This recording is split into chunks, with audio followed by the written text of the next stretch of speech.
Hey guys, this is Dot1 Gaming. This is going to be another King Arthur Legends Rise video. In today's video, I'm going to show you something really fun, and that's going to be a free-to-play team, right? As free-to-play as I could find for now, that can beat Master of Death on stage 10. Now, before I jump into the video, I just want to mention there's a link in the description, pinned comment of this video. It's just at the top that you can click and you can support me as a content creator. By doing that, you're going to be getting every single month at least one, if not 2, 3, depending how many missions we have. You're going to be getting coupons from me that's going to give you summons, that's going to give you gold, stamina, all of that fun stuff. So please consider supporting me. It costs you nothing, helps me a ton. Now, the team that I'm actually using is this one over here, right? So I'm going with Morgan, free to obtain, everybody can get her. I'm going with Sergius, same thing. You can get him through the arena. You can get his flame relic from the clan shop. Cormac as a damage dealer, which, you know what, you don't need necessarily Cormac. You can go with Rosier or anybody else, whoever's your best damage dealer. I'm just going to use Cormac because I just love him. He's amazing with his AoE damage. And then the last one's going to be Sarah as a healer. Now, obviously, this one you can try and do different variations. Maybe if you don't have Sergius quite yet, you can try and bring, instead of Sergius, you can bring a Bodwin, right? Because Bodwin, what he brings is he brings this passive that helps us deal with the abnormal status. But for this team specifically, I'm going to show you with Sergius because, again, everybody should be having these two legendaries for free. And then obviously when it comes to the rares, again, doesn't have to necessarily be Cormac. It can be anybody else that's your best damage. Let me go again because I just want to make sure I land with Morgan, the the defense penalty on one of the legs. Because remember, in this fight, as it starts, you cannot straight up target the boss. You have to destroy one of the legs first, and then you can focus the boss. But you're going to be seeing that this one works. Look at the damage that he does. This one works pretty easy. And keep in mind, this is stage 10, right? This is stage 10. I do have, some decent builds. I do have some skill ups on the passives. However, even if you don't kill this as fast, you still have a good combination of stuff. Sergius helps us hit on by keep boosting our attack gauge. They makes us rotate our skills faster.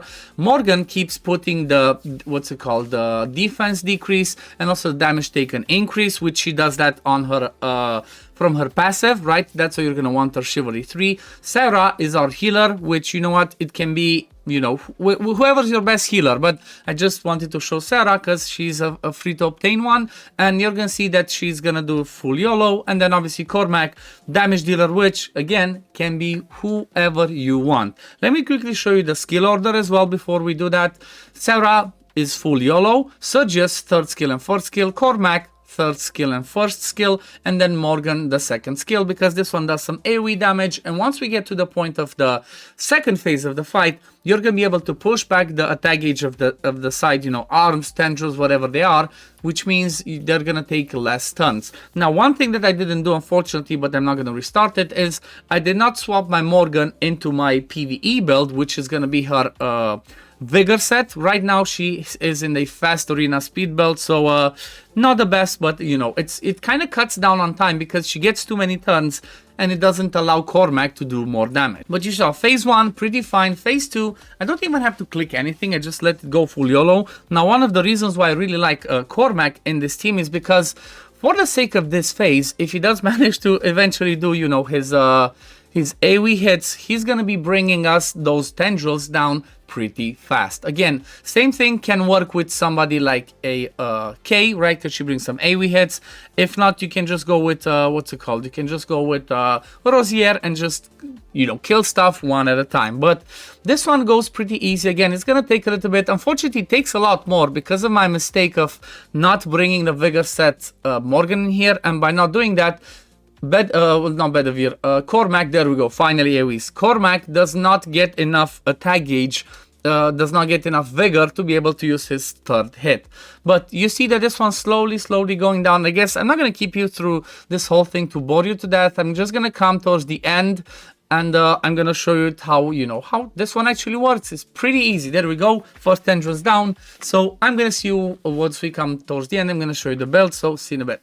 Okay, so look at that. When he starts going, Cormac, he just hits like a monster. That's why I love him. His damage output is just insane in that third skill. If we look at the damage over here, you can see most of the damage done by Cormac, then Morgan, then a little bit by Sergius and Sarah.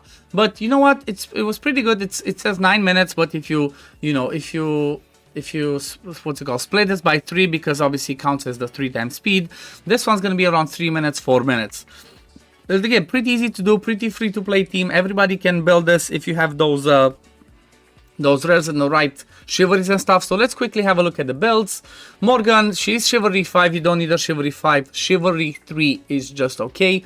The reason for that is at chivalry 3 she has that Squall of Thorns, which lands defense decrease and damage taken increase on any of the hits. Otherwise she only lands it on her first hit. Then we're talking about skill ups. You want to have the third passive skilled up. The other ones are not necessary for this fight. Obviously you want to have the second and third one built if possible. Relic, she has the flame one, have some skill ups in it, but you don't need any skill up in the relic.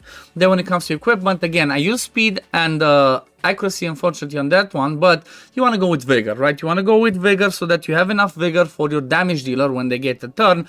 Otherwise, between Sergius and Morgan, you're going to consume all the vigor and you're not going to be doing as much damage as fast, so runs are going to be slower. Now, her total stats obviously is going to be around 70% effect accuracy, then as fast as you can get her. And, you know, effect accuracy, actually this one's supposed to be effect accuracy, I just have recovery, because, I don't know, this was just a leftover piece that I used. Attack speed on this one, attack speed over here, and obviously effect accuracy on the necklace. Now, next one, Cormac, our damage dealer, crit rate, attack, and strife. His total stats, 3.1k attack, 74% crit rate, 44% crit damage, really low on attack speed. You don't care about too much attack speed. He has passive skilled up. He does have his Floss relic fully skilled up because I use him everywhere, but again, this one can be any damage dealer that you have. Sergius, he's the only passive that you really care about is the third one, so you can generate more vigor from time to time. Then he is chivalry 1, which you don't need. He can work without chivalry. Relics, you want the flame one, right? Because the flame one, without any skill ups, it gives you 40% attack gauge, but with skill ups, you see it gives us 60%, which obviously it's a massive boost, as it allows all of our team to keep rotating, keep rotating a lot through all of those skills. And then equipment, you're going to have vigor on him and as fast as you can get. For other areas of the game, maybe try and get like 50, 60 effect accuracy to be able to land on the passive, the focus target side of things. And if you have in chivalry 1, attack speed decrease. And then the last one, our healer, Sarah, fully skilled up passives and some skill ups in her Storm Relic. I suggest Storm Relic for Sarah because that's the one that can heal the most. Then if you look at her equipment, vigor and accuracy, I kind of have a like mixed build for everything to have some effect accuracy, some HP, some attack speed. So you see 30k HP, 198 attack speed, and then 63% effect accuracy. And again, relic, it is the storm one. And then Sarah, she is a chivalry 5, but you don't really need her chivalry for this fight, just chivalry 1, so you can have lower cooldown or removing those debuffs, and then you're good to go. But yeah, this team is pretty straightforward, right? I want to keep it short and sweet as most of the time. I don't want to, take too much of your time when it comes to showing videos like this. So I hope you enjoyed it, right? I hope this gives you an idea of how you can be the Master of Death on stage 10. If you did enjoy this video, please consider liking it, subscribing to the channel to see when I upload next, and I'm going to see you on the next one. Peace, love, take care, everyone. Bye, guys. Fight with honor. Vanquish the wicked, and you may prove worthy of your legacy.